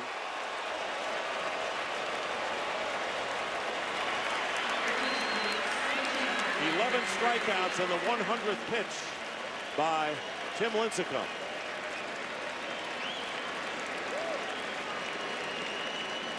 And Eric Hinsky will come up and pinch hit for Johnny Benders.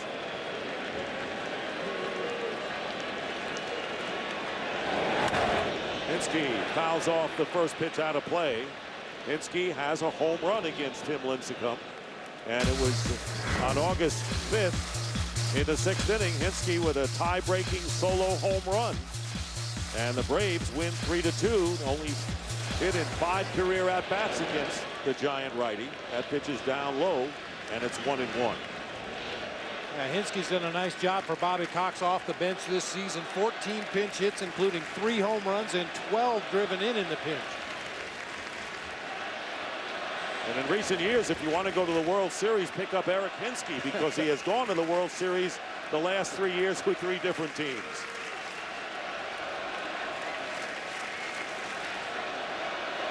The 1-1. 2 balls and a strike. On deck is the top of the order for Atlanta, Omar Infante, who has 1 of the 2 hits against the Giant righty.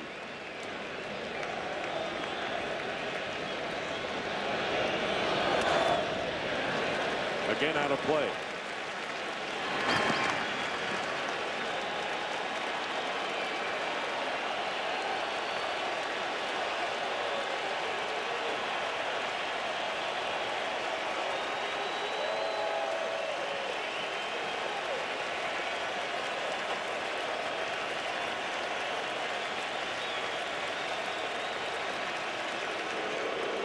Time is called. Tell you what, this crowd gets very excited every time Lincecum gets 2 strikes on the hitter, and we've seen a lot of that tonight.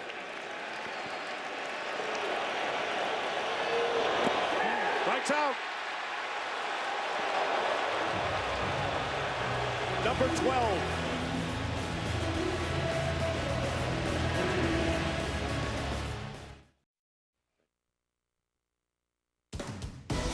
This copyrighted telecast is presented by authority of the Office of the Commissioner of Baseball and may not be reproduced or retransmitted in any form, and the accounts and descriptions of this game may not be disseminated without express written consent. And we're back here with the Giants batting in the bottom of the 8th inning against the new Braves pitcher Peter Moylan.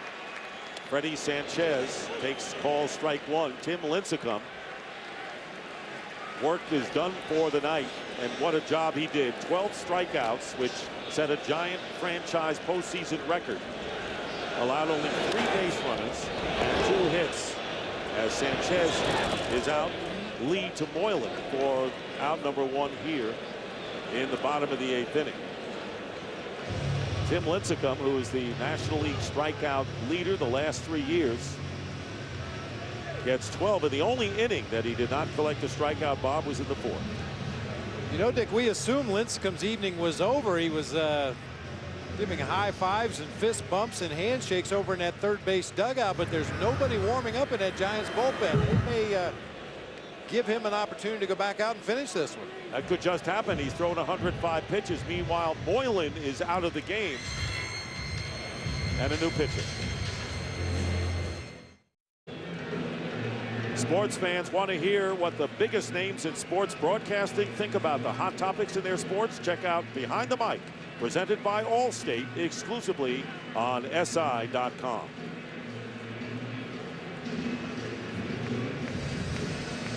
Fourth pitcher of the game for the Braves. And left-hander Mike Dunn comes on to face Aubrey Huff with 1 out here in the 8th inning.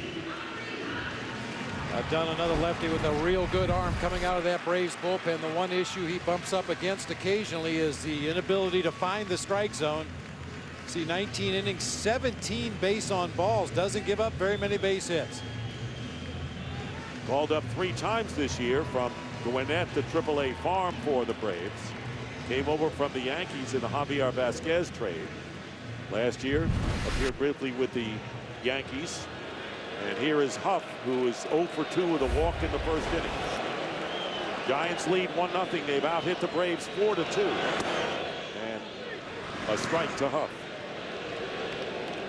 Looking ahead to the top of the 9th for the Braves, it'll be the top of the order in Fonte, Hayward, and Lee.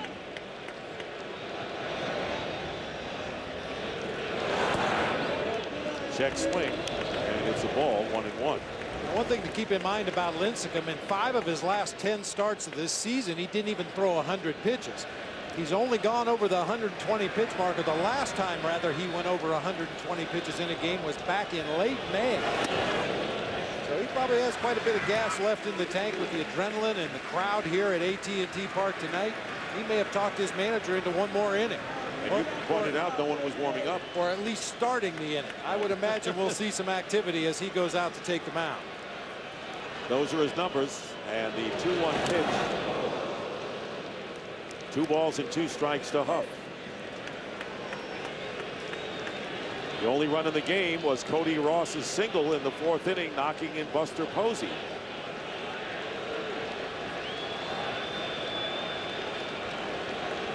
Who is on deck?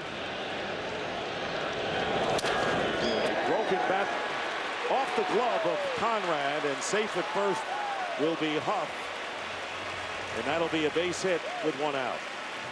I talked about Mike Dunn coming into the ball game. Good fastball, good slider. He goes to work on Aubrey Huff. A slider for a called strike 1. Comes right back with another one just off of the outside corner of the plate. Misses up and in with another slider. You're sensing a pattern. All sliders here to Aubrey Huff. Finally, Huff cues one right off the end of his bat off of the outside corner, and Conrad can only get a glove on it with a dive. And the right-hander Craig Kimbrell gets the call from Bobby Cox. And we'll return to AT&T Park after this.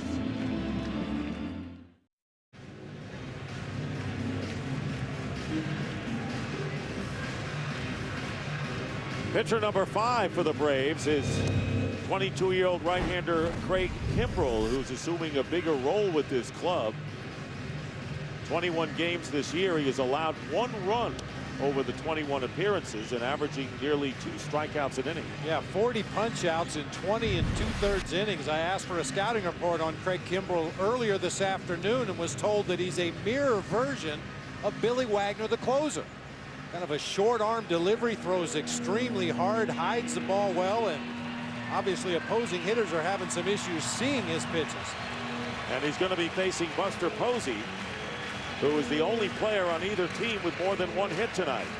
Posey with a single, stolen base, and scored the only run, and then he doubled in a play that Ankiel had problems with. Wound up on third with a double and an error charge to Ankiel.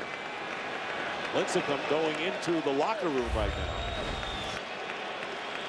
High throw to first base, nearly thrown away by Kimbrel.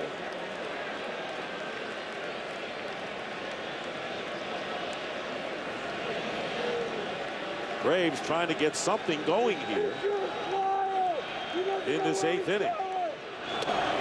And a call strike, 0-1. Braves trailing 1-0, and the Giants looking for an insurance run. And now Lincecum is back on the bench.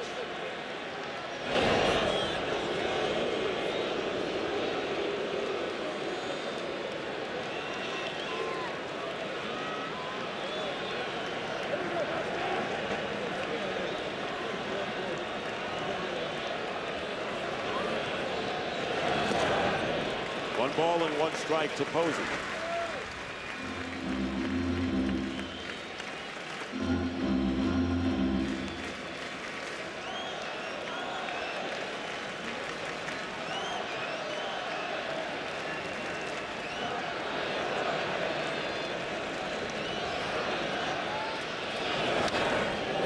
Fastball and a good pitch to hit for the batter. Foul back, 1-2. There you see the record in one-run games. Braves and the Giants. Braves 1 game over 500. The Braves 4 over.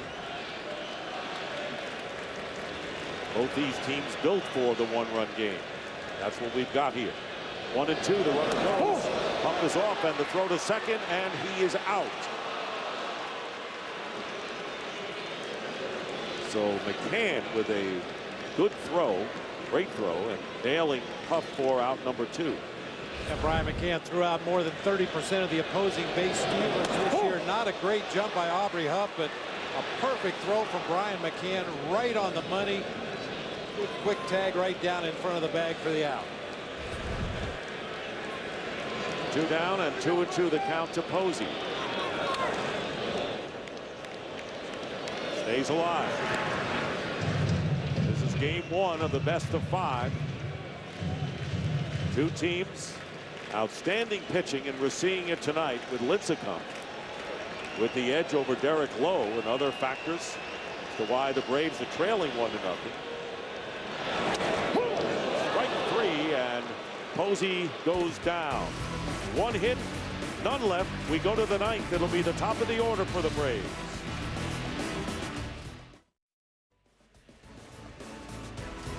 National League Division Series coverage on TBS is presented by BlackBerry. San Francisco Giants lead the Atlanta Braves 1-0 going into the 9th inning. Tim Lincecum took high fives and fist bumps, put his jacket on, went into the clubhouse, came out to the bench, and here he is on the mound. And facing the top of the order for the Braves in the 9th inning, Omar Infante, Jason Hayward, and Derek Lee. The first pitch taken for a ball. And Brian Wilson, the closer for the Giants, who led the league in saves with 48, begins to warm up. And a call strike, 1-1. You know, we saw Lincecum have some adrenaline issues in the first inning. You hope that he doesn't do the same thing here in the 9th, trying to finish this ball game. Missed badly with the first fastball. Back-to-back nasty sliders to jump ahead in the count, 1-2. I think he'll be on a very short leash for Bruce Bochy. If anybody reaches base, I think we're going to see the Giants closing.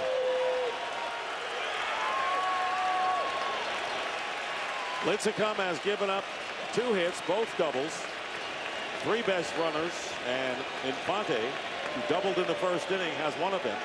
1-2 pitch and a sharp ground ball, bobbled by Uribe, recovers and throws out Infante for the first out. And this Yahoo MLB stats summary is brought to you by BlackBerry Torch. And you see Infante, who is retired, 3rd in the league in hitting. For detailed MLB stats and information, go to YahooMLB.com now. 1 out to Jason Hayward, the rookie. On base once today with a walk in the 4th inning, 0 for 2 officially. 1-0, the Giants lead, and Lincecum trying to nail it down as he blazes a fastball past Hayward. So Wilson warming up for the Giants. And just in case, Billy Wagner, the Braves closer, in Atlanta's bullpen. 1-1 to Hayward. Tim Lincecum with a 5-1 September and a 1.94 earned run average. Falls behind 2-1. Jason Schmidt back in 0-3 against the Marlins, the last complete game shutout in postseason for San Francisco. On the outside corner, 2 balls, 2 strikes. Here's Wilson.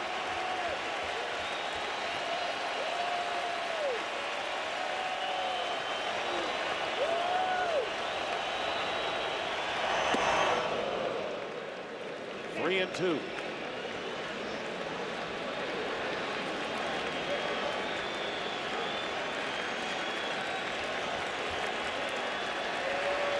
.115th pitch of the night for Lincecum.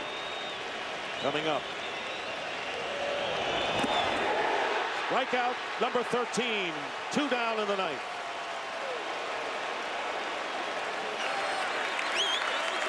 Thirteenth strikeout of the night for Tim Lincecum. I would venture to guess that about 12 of them have been out of the strike zone. High fastball to start the sequence. Comes back with another fastball off the outside corner. Another high heater. That's what he lives and dies with. Change up on the outside corner for a called strike. Right back up the ladder with the fastball again, and then finishes Hayward with a change up in the dirt. Derek Lee takes strike 1. 12 of the 13 strikeouts by Lincecum have been swinging strikes.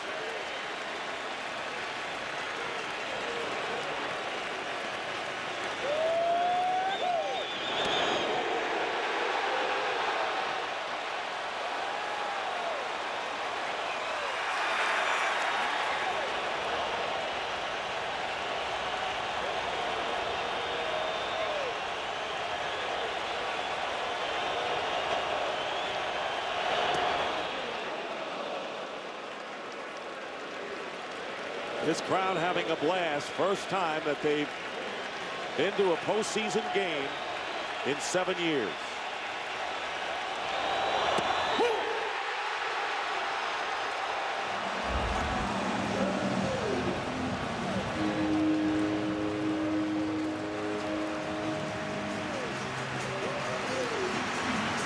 Giants beat the Braves 1-0. A brilliant pitching gem by Tim Lincecum. And the Giants take a 1-0 lead over the Braves in this best-of-5 NLDS.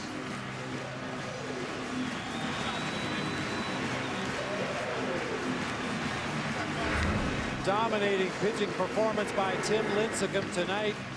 Perfectly located 92-mile-an-hour heater right on the outside corner at the knees to finish Derek Lee and the Braves in Game 1.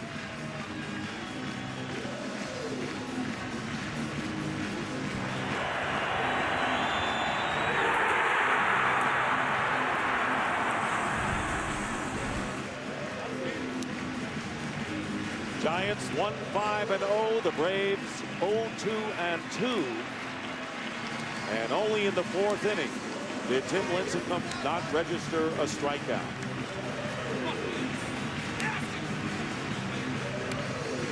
I'll tell you how dominating Tim Lincecum was tonight. It felt like a bigger lead than 1 run. I mean, the Braves were one hanging slider, one hanging changeup away from tying this ball game. But Lincecum just did not make many mistakes tonight where the Braves could get the barrel of the bat on the ball. A double by Infante in the 1st inning, a walk to Hayward in the 4th, both leading off those innings, and then a 1-out double by Brian McCann, the only base runners allowed by Lincecum tonight.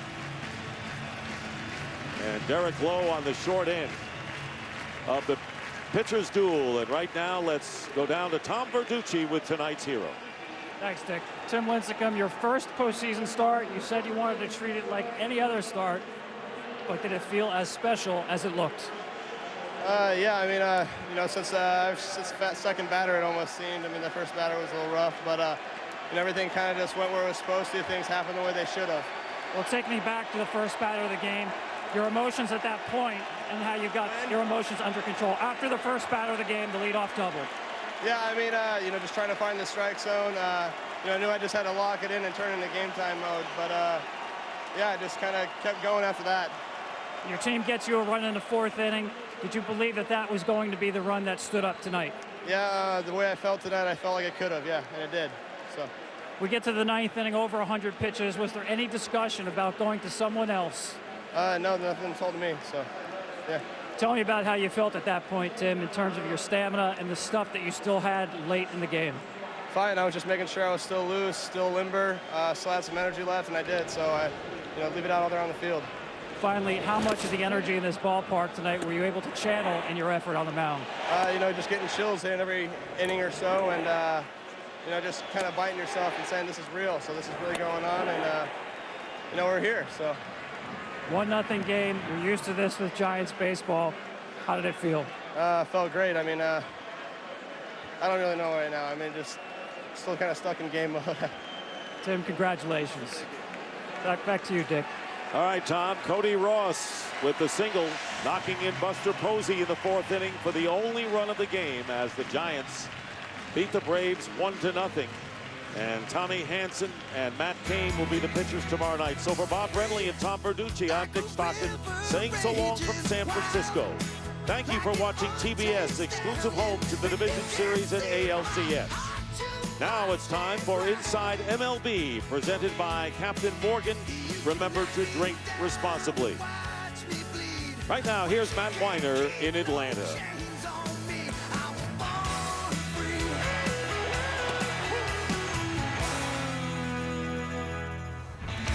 Thank you, Dick Stockton, and welcome Inside MLB, presented by Captain Morgan.